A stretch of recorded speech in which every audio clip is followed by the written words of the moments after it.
Hello, welcome to the lecture about data visualization in Python. So the previous lecture we already have looked at pandas and how we can manipulate data and organize in data frames. And in this lecture we'll look at how to visualize this data.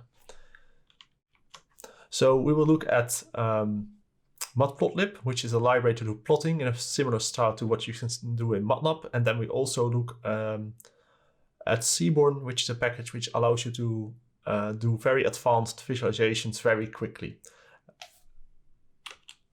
So we'll start out with some imports again, as in the previous lecture. And then we have to load some data because, well, we need something to plot at some point. And this is again the iris data set. So as we used before, so this describes the iris flower and the petals and sepals, which are different types of leaves within the flower. So now we can actually start with the basic plotting in Python. So first of all, we're going to look at matplotlib, and this allows you to do plotting in a very similar style as MATLAB, as I already said. It's a very powerful library. It has loads of options, but it can be a bit much because, well, we can definitely not talk about all the options it has, so we can only give you some pointers and some to start with. There's a good usage guide and tutorial on the website, and there's many examples on the website with source code. So if you want a type of plot, you can look through the gallery and see if one of the plots is more or less what you like and use that as a starting point. So in simplest form, in matplotlib, we can just import the pyplot part of matplotlib, and we can just say .plot. And this is actually very similar to MATLAB, because in MATLAB, well, you wouldn't actually need this plot, the pyplot dot, but you just do plot. But this is actually the same thing. It gives you a graph back as the result. So you can see we do it a very similar way to MATLAB, but you can also use a more object-oriented approach. We didn't really talk about that, what it means, but it means that you actually have more control over your plot, and I will show you what I mean. So you can create the axis, and then you actually use the axis to plot against. So and with this method here, we actually create a figure and the axis. And then if we then use the plot on the axis, rather than just using it from the pyplot itself, it will plot it on this axis and not on an axis that's created and sort of hidden from you by pyplot. So if we do this, it actually has exactly the same result, but you actually keep track of your axis. So you can imagine if you want to have a few different plots, you can make them and they can all have a different name, and you can plot on a specific axis and specific figure without and not mixing them up accidentally.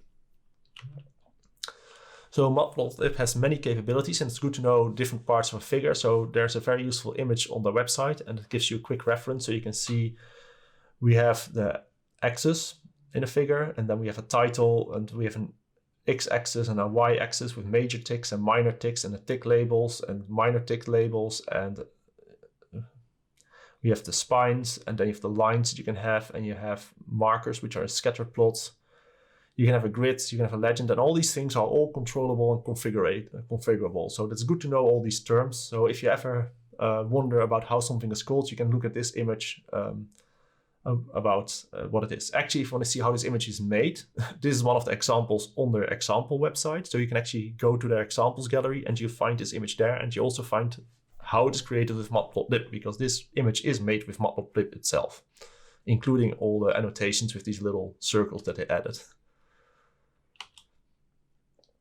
So we already showed that you can use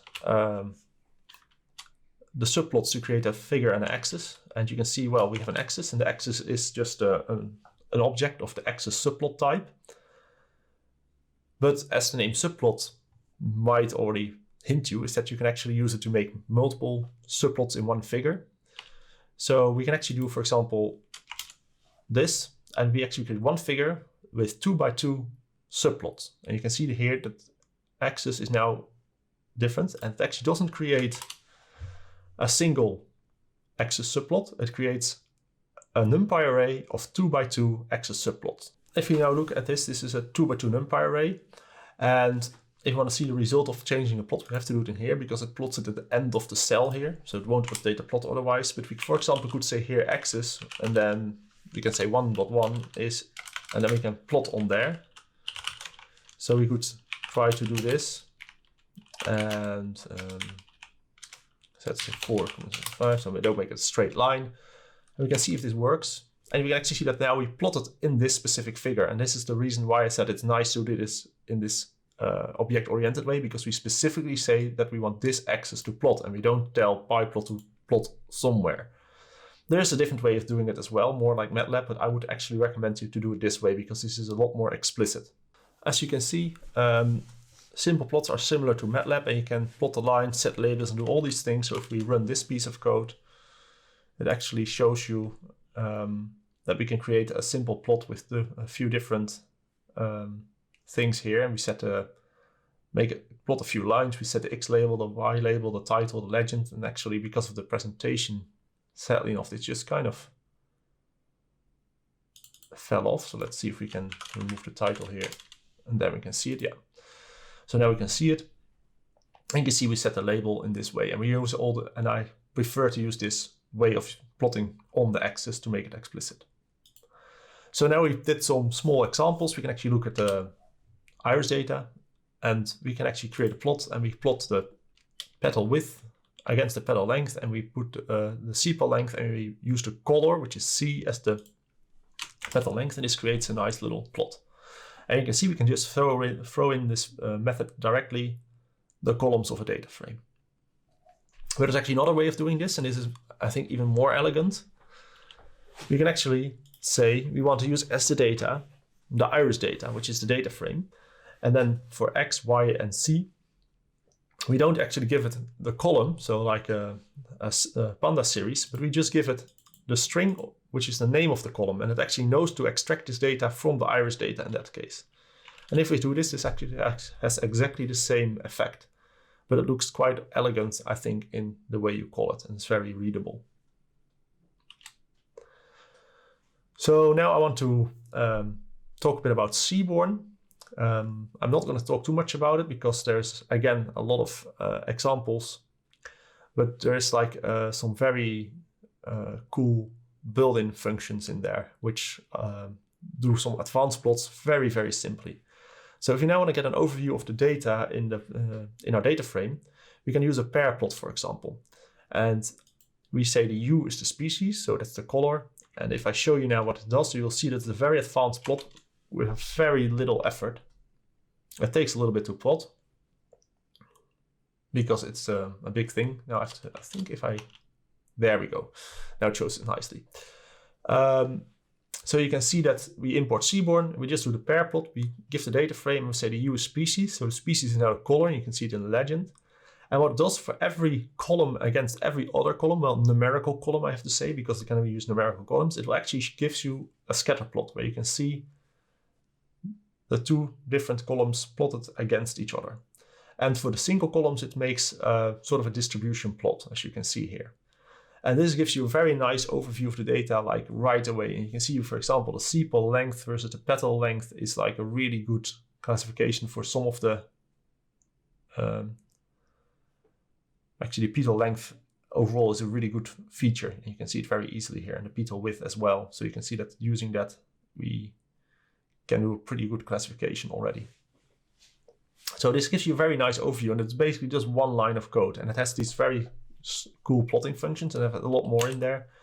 Also, if you want to do a box plot, it's very easy. In seaborn, you just say seaborn.boxplot, and you again put in the data.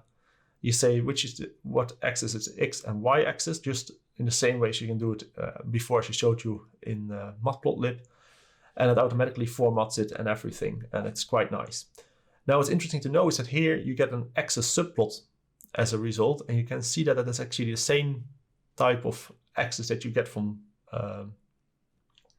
matplotlib. So this is basically a matplotlib object. So if you want to change things, because if you look here, for example, it automatically took the column name and here the other column name as the X and Y label.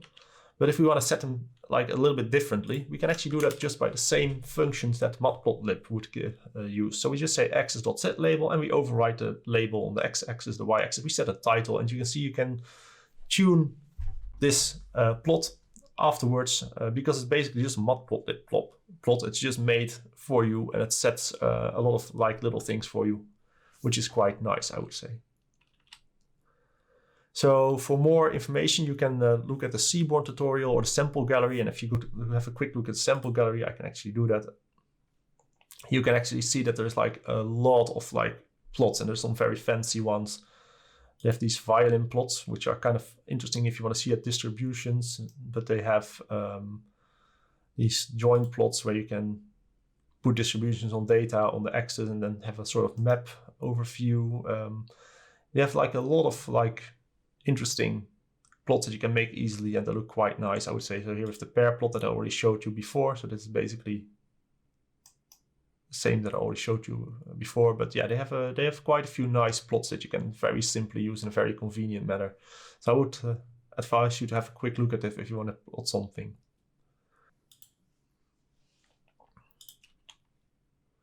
So for this lecture, we have only one assignment. It's to load some data. I have a subject.csv in the lecture directory, contains some fictive data about the height and weight of persons, and to calculate the BMI for each person, and then plot the height for a man and a woman separately using a box plot. And also then plot the BMI per age group, per gender, per blood type using a cut plot, which is a type of plot which allows you to do this thing. I don't know if I have examples here. So you can actually here specify multiple categories, and the categories are placed then in the different subplots. You can split them over colors, bars. So there's a lot of ways to split the categories in a nice way so that you get a nice plot with a lot of overview if you look at this. So that's where you can actually do in one plot, you can split it on different types using the color, the x-axis, the y-axis, the amount of plots on the x and y-axis as well, because you have multiple subplots. So this plot is very convenient if you have loads of categories and you want to plot the data in a way. So I would like you to explore this a bit and try to see if you can plot this in a nice way, giving a good overview. And I want you to do it as box plots.